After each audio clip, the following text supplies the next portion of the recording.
MBBS ও BDS ব্যতীত কেউ doctor পদবি ব্যবহার করতে পারবে না সহ ৫ দফা দাবিতে খুলনা মেডিকেল কলেজের শিক্ষার্থী ও হাসপাতালের চিকিৎসকরা কর্মবিরতি ও বিক্ষোভ সমাবেশ করেছেন।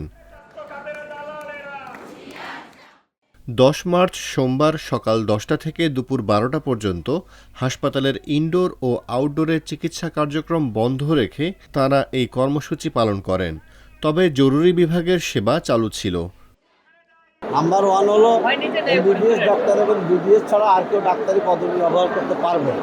নাম্বার 2 হলো ম্যাথস এবং এবং ডিএমএফ যে মামলাটা করেছে, তো এটা দ্রুত সমাধান আমরা চাই। নাম্বার 3 হলো আমরা আমাদের এমবিবিএস ডাক্তারদের চাকরিতে ঢোকার বয়স 34 বছর করতে চাই, এটা আমাদের দাবি।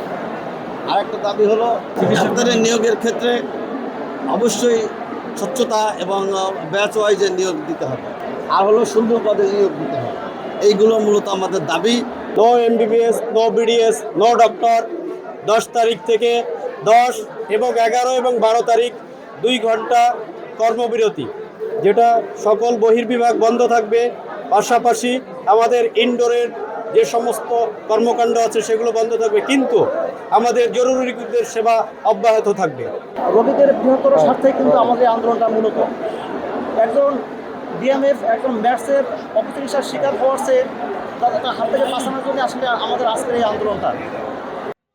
খুলনা মেডিকেল কলেজ হাসপাতালের পুরাতন জরুরি বিভাগের সামনে সমাবেশ অনুষ্ঠিত হয়। পরে হাসপাতাল চত্বরে বিক্ষোভ মিছিল বের করা হয়। মিছিলটি মেডিকেল কলেজে গিয়ে শেষ হয়। নিজেদের ক্যাম্পাসে আমরা কর্মসূচি করেছি, যেখানে আমাদের সাথে আমাদের টিচাররা, আমাদের প্রিন্সিপাল স্যার উপস্থিত ছিলেন।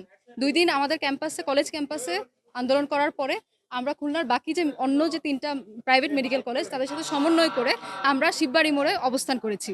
আমরা শিববাড়ি মোড়ে 2 দিন অবস্থান করার পরে এরপরে আমরা গিয়েছি প্রেস ক্লাবে। এটাতে হচ্ছে আমরা ক্লাস বর্জন করেছি। আমরা যারা হচ্ছে আন্ডার গ্র্যাজুয়েট যারা স্টুডেন্টরা আছি তারা আমরা যার ক্লাস বর্জন করেছি।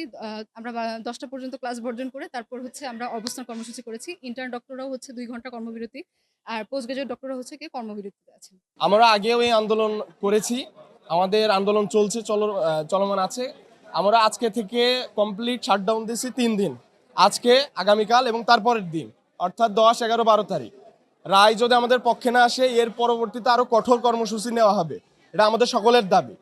এটা আসলে আমার দাবি না, আমাদের অধিকার। প্রথমত হচ্ছে আমাদের যে বিভিন্ন প্রত্যন্ত অঞ্চলে ডাক্তার সংকটে আমরা ভুগি, এই জন্য আমাদের টোটাল হচ্ছে 10,000 জন ডাক্তারকে নিয়োগ দেওয়ার আমাদের একটা দাবি ছিল।